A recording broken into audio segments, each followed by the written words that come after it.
আসসালামু আলাইকুম ভাই বন্ধুরা, যে যেখানে আছেন, ঈদের পরের দিন আজকে রবিবার পরন্ত বিকালবেলা আমি মোহাম্মদ আফসার উদ্দিন।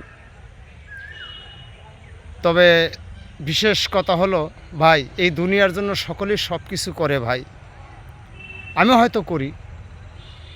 এই দেখেন জঙ্গলের ভিতরে একটা বিল্ডিং, এটা কিন্তু সরকারি একটি হাসপাতালের মতো।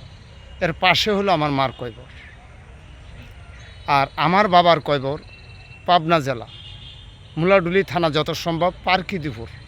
তাহলে আমার বাবা মরল কোথায় এবং আমার মা মরছে কোথায়? এটা নরসিংদী জেলা মনোহরদী থানা।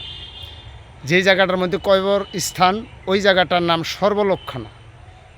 পাশে একটি বাজার, আমি ছোটো সময় দেখছি বাজারটি কোনো সময় খুব জাঁকজমক ছিল। এই দেন একটা বিল্ডিং, এটা হলো আলহাজ আব্দুল কাদির মোল্লার ব্যাংক।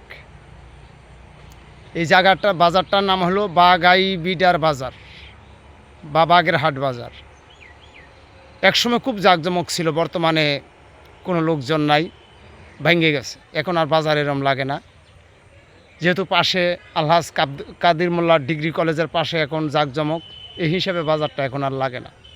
তো মূলত ঘটনা হলো ভাই, আমরা সকলেই সব কিছু ভাবি ঠিক আছে, আর সকলে সব কিছু করার চেষ্টাও করি, কিন্তু সব কিছু চেষ্টা করলে কি হবে ভাই? কখন কার কি ঘটে এটা কারো বলার মতো কোনো সাধ্য নেই। আমি একজন মানুষ, আমারও জন্ম ওই পাবনা পার্কিদিপুর।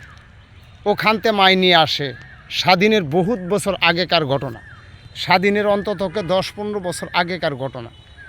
আর এখন কত সাল চলছে এবার বুঝেন। আমি কিন্তু বুড়া, কখন দুনিয়ার থেকে আমারও বিদায় নিতে হবে। তো মূলত ঘটনা হলো, আমি ছিলাম এই ক্ষেত খামারে কাজ করতাম, মানুষের জায়গা জমিতে কাজ করতাম। আর তখন তো এই পর্যন্ত ফাঁকে অনেকগুলা জেলায় আল্লাহ আমার ঘুরাইছে। কুষ্টিয়া বলেন, যশোর বলেন, এবং মাগুরা বলেন, ঝিনাইদহ বলেন, এই দিক দিয়া চাপাই, রাজশাহী, নবাবগঞ্জ জেলা, নওগাঁ জেলা, বগুড়া গেছি, সান্তাহার গেছি, ওই জয়পুর হাট পর্যন্ত আমি গেছি ভাই। আল্লাহ আমার নিছে। আমি মূর্খ মানুষ, আমার অর্থ সম্পদ একমাত্র আমার এই নিজের দেহ। আগামীকালকে শনিবার গিয়ে চলে গেছে, ঈদ কিন্তু বসে থাকে নাই, ঈদ কিন্তু চলে গেছে। এই ঈদের দিন অনেক লোকের আমি নিজে ফেসবুকে কাঁদতে দেখছি, এমনকি আমিও।